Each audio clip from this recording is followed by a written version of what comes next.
그리스도인만의 산소망, 그리스도인만의 산소망이란 제목으로 하나님의 말씀을 전하도록 하겠습니다. 영국의 케임브리지 대학교에서 박사학위를 취득한 프리츠 하이켈하임의 대표작인 로마서를 보게 되면요, 바로 이 책이에요.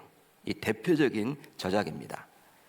이 한 권짜리 책인데, 여러분 로마가 제국 아닙니까? 이 로마 제국에 대해서 자세히 좀 알아볼 수 있는 책입니다. 바로 이 책을 보게 되면 로마의 대화재와 그로 인한 네로 황제의 그리스도인 박해에 대해서 기록을 해주고 있어요.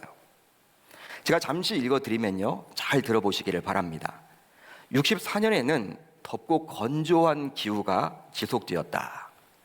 숨이 콱콱 막힐 정도로 더운 7월의 어느 날, 필라티누스 언덕과 카일리아누스 언덕 사이에 위치한 대경기장 동쪽 끝의 빈민가에서 화재가 발생했다. 강한 남동풍에 편승한 불길은 마른 목재와 올리브 기름 창고를 지나면서 큰 세력으로 발전하면서 이 집에서 저 집으로, 이 블록에서 저 블록으로 번져갔다. 허술하게 짝이 없는 아파트들과 로마의 가장 유서 깊은 신전들과 성소들이 자리 잡은 구역이 연기에 휩싸였을 뿐만 아니라 진귀한 서책들과 사본들과 예술품들이 보관되어 있었던 네로 자신의 궁전마저 연기에 휩싸였다. 무서운 기세로 번지는 불길을 잡으려는 모든 시도가 무의로 끝나게 되었고, 이 방화의 주모자가 네로 황제라는 아기애찬 소문이 사람들 사이에서 돌기 시작했다. 바로 그가 새롭고 한층 아름다운 로마를 건설하는 영광을 얻기 위해서 불을 질렀다라는 루머가 사람들 사이를 파고든 것이다.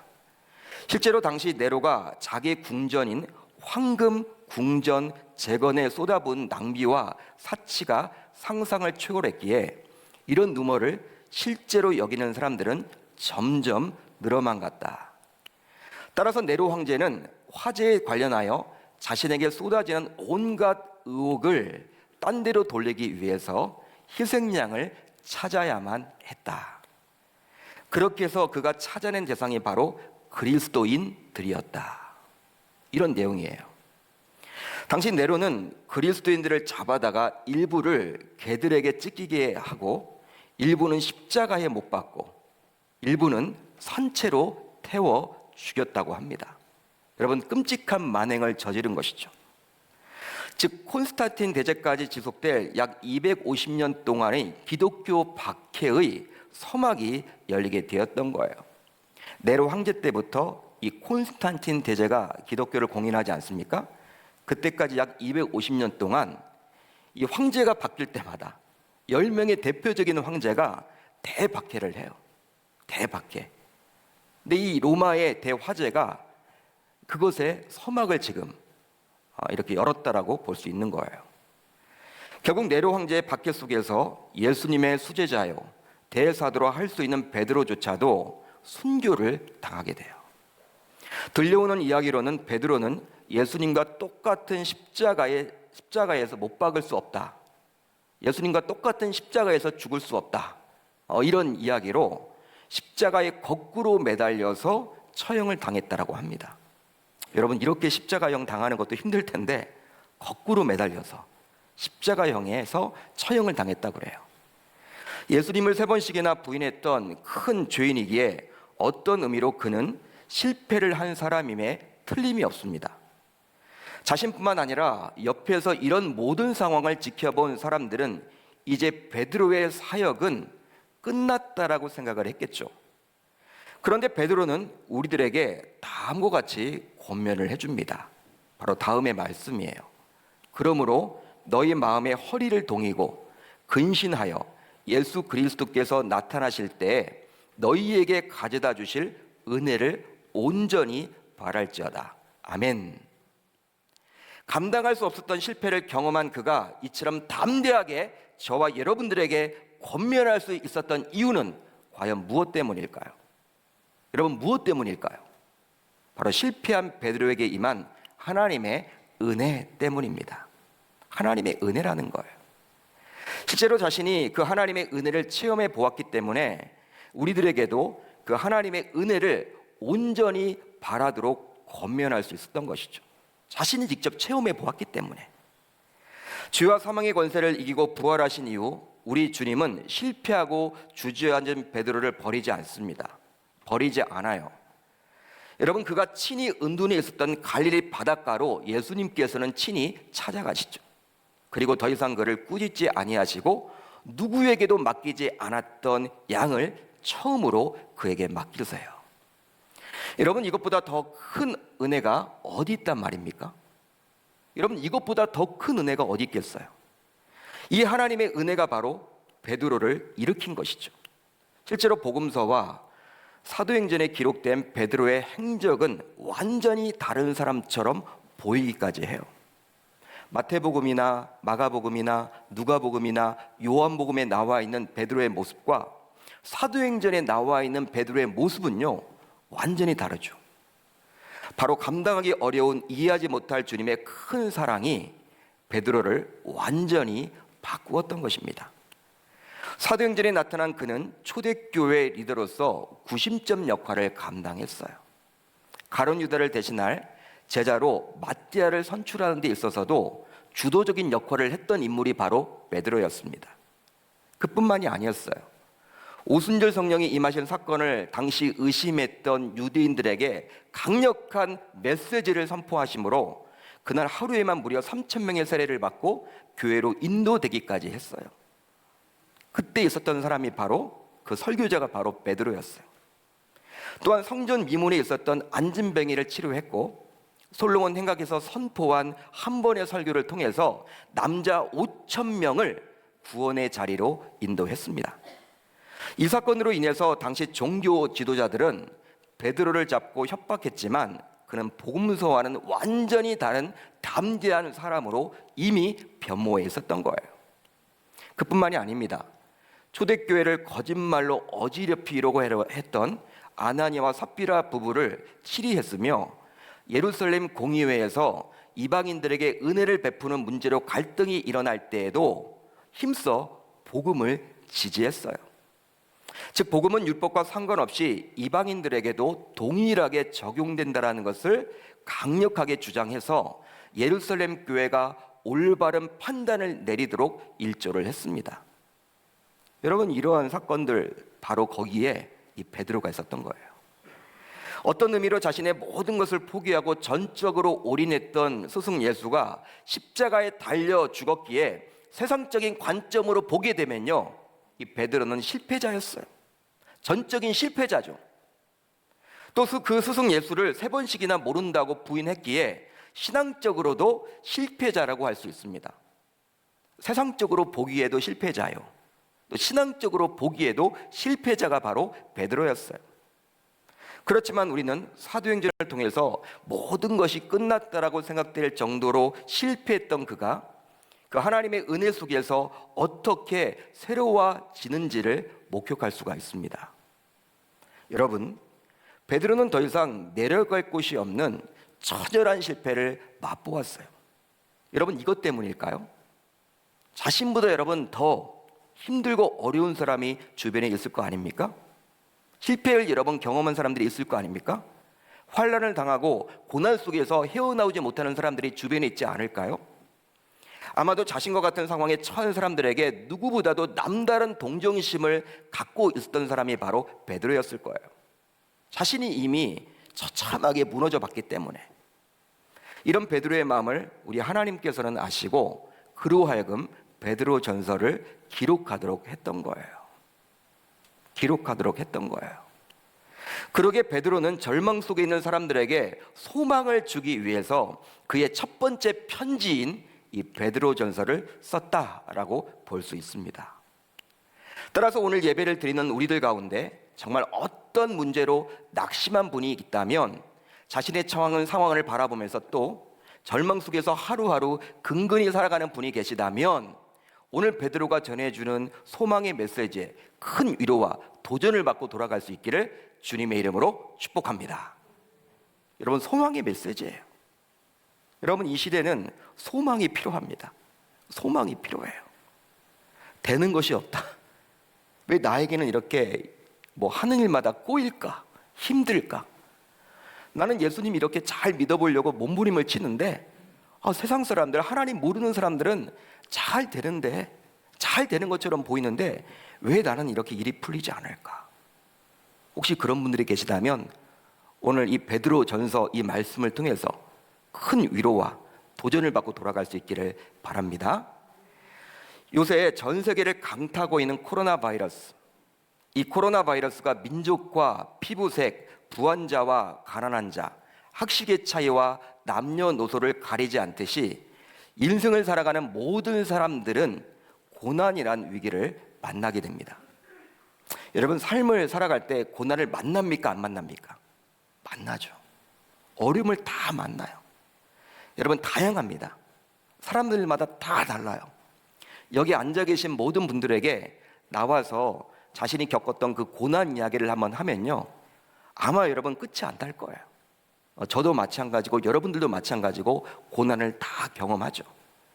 이런 고난은요, 신앙생활을 하는 우리들도 피해가지 않아요.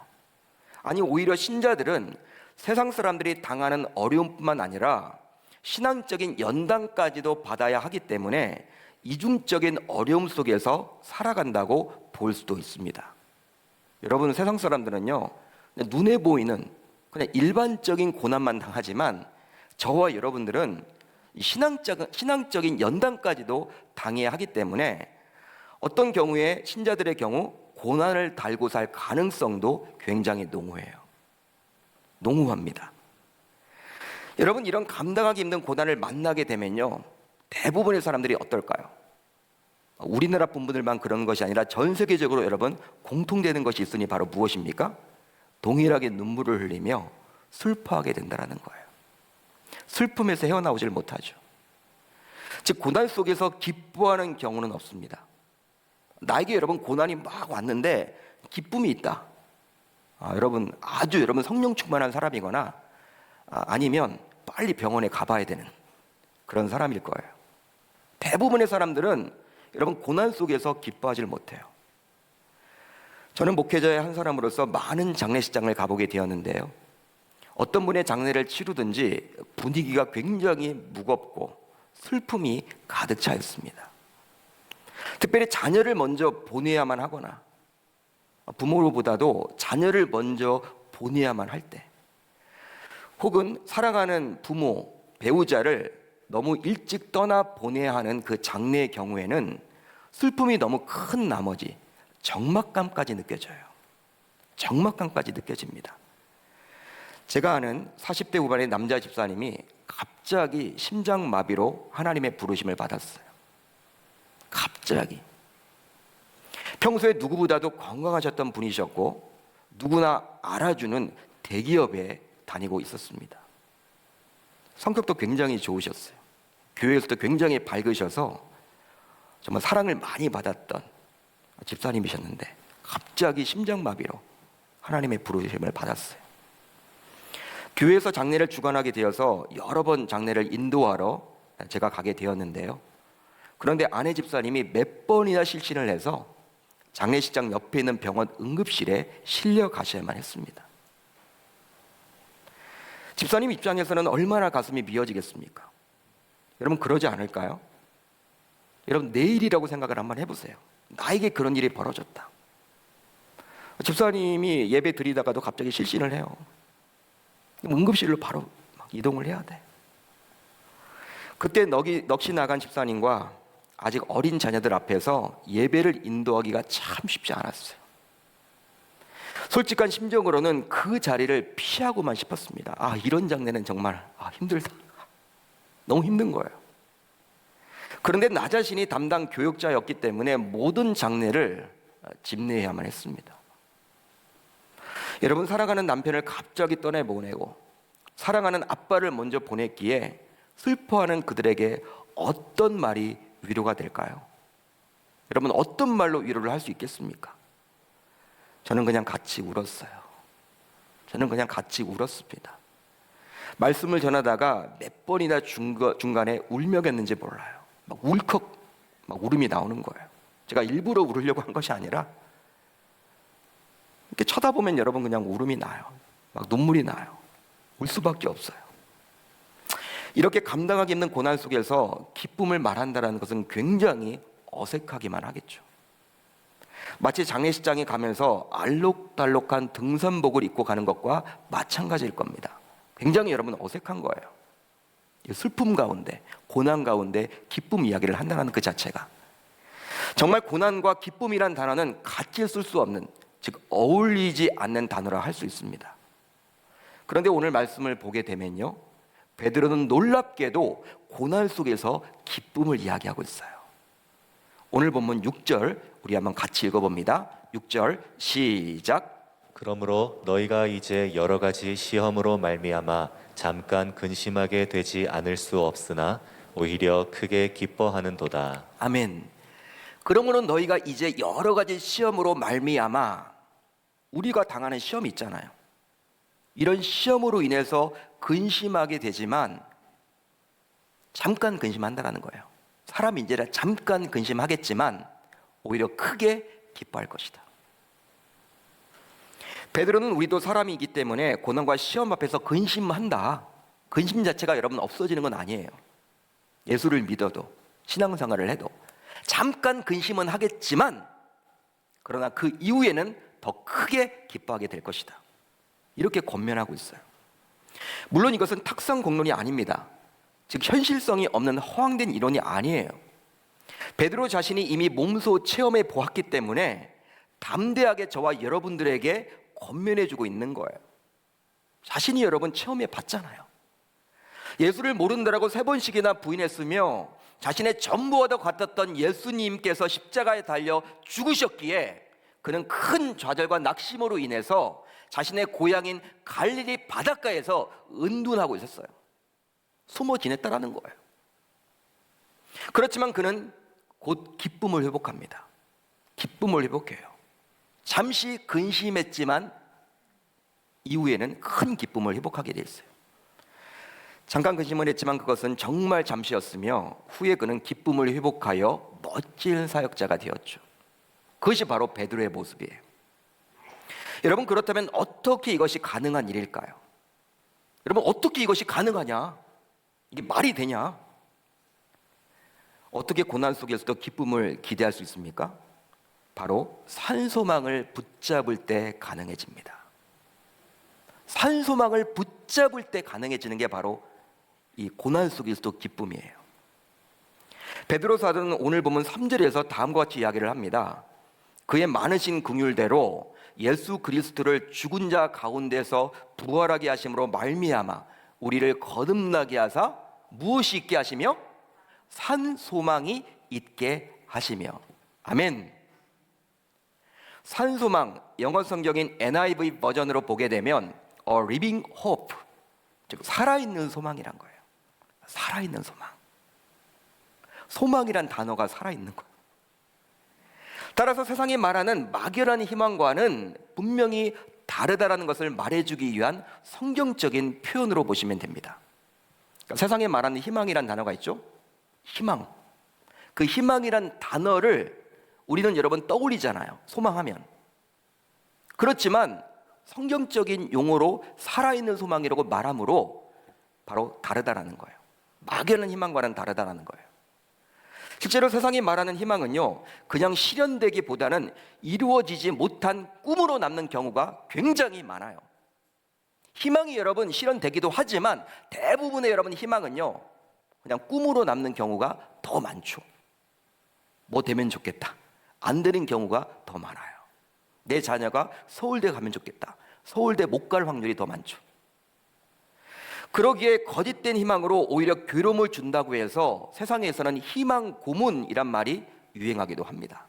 희망 고문. 그렇지만 성경이 말하는 이 소망은 세상이 말하는 희망과는 분명히 차원이 다르고 확실하고 안전하다고 할 수 있는 거예요. 역시 바울도 이 소망에 대해서 다음과 같이 말씀하는데요. 소망이 우리를 부끄럽게 하지 아니함은 우리에게 주시는 성령으로 말미암아 하나님의 사랑이 우리 마음에 부은 바 됨이니 우리가 아직 연약할 때 기약대로 그리스도께서 경건하지 않은 자를 위하여 죽으셨도다. 할렐루야. 여러분, 소망이란 개념은요, 아직 일어나지 않은 일에 대한 기대이기에 미래 시제입니다. 여러분, 소망하면요, 미래가 떠오르죠. 지금이 아니라. 즉, 소망은 미래에 관한 거예요. 미래에 일어난 일을 바라보는 것입니다. 그렇다면 성경이 말하는 소망, 즉 우리가 소망할 수 있는 근거는 과연 무엇 때문일까요? 여러분, 우리가 어떻게 소망, 성경이 말하는 그 소망, 여러분, 소망할 수 있는 근거는 과연 무엇 때문입니까? 바로 십자가 사건 때문입니다. 십자가 사건 때문이에요. 그러니까 여러분, 우리 기독 신자들은요, 이 십자가를 놓쳐서는 안 되는 거예요. 로마서 5장 6절을 보시면 이렇게 나와 있죠. 기약대로 그리스도께서 경건하지 않은 자를 위하여 죽으셨도다. 그리스도께서 십자가에서 죽으신 사건을 말하는 거예요. 그런데 십자가 사건은 미래가 아니라 이미 2000년 전에 일어난 일이라 할 수 있겠죠? 과거의 일입니다, 여러분. 그럼에도 불구하고 우리가 붙드는 소망이 확실한 이유는 그 십자가에서 우리 주님께서는 우리를 위해서 돌아가셨기 때문입니다. 즉, 현재를 살아가는 저와 여러분들의 죄를 사해주기 위해서 주님께서는 십자가에서 친히 죽으신 거예요. 그렇기 때문에 그 사건은 과거의 사건만이 아니라는 거예요. 지금도 일어나는 사건입니다. 그러기에 우리가 붙드는 이 소망이 그 무엇보다 확실한 것이고 지금도 살아있는 소망이 되는, 즉 산소망이 될 줄 믿습니다. 그렇다면 왜 우리는 이 산소망을 붙들 수 있을까요? 여러분, 오늘 말씀의 제목이 그리스도인만의 산소망이에요. 세상 사람들은 산소망이 없어. 그리스도인만이 이 산소망을 붙들 수 있다는 거예요. 왜 그럴까요? 우선 부활의 능력으로 새 생명을 입은 자들이기 때문입니다. 하나님의 상속자이기 때문입니다. 여러분, 이 부활을 믿는다는 것은요, 굉장한 거예요, 여러분. 단순히 여러분 부활주일 날 나와서 예배드린다 그런 정도가 아니라 여러분 2000년 전에 일어났던 그 예수 그리스도의 십자가의 죽음과 그 부활을 우리가 믿는다는 것은요, 현재 지금도 그 일이 일어난다는 거예요. 그게 여러분 사건이라는 거예요. 내 삶 속에서 여러분 펼쳐진다는 거예요.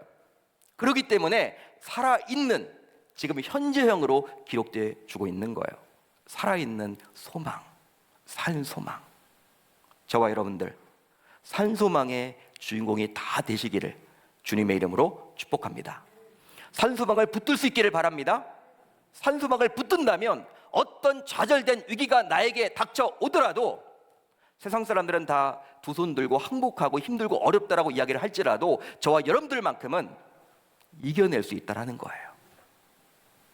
부활 이후 이 산소망을 붙들고 살아갈 수 있는 그리스도인만의 산소망의 그러한 멋진 믿음의 사역자들이 다 되시기를 주님의 이름으로 축복합니다.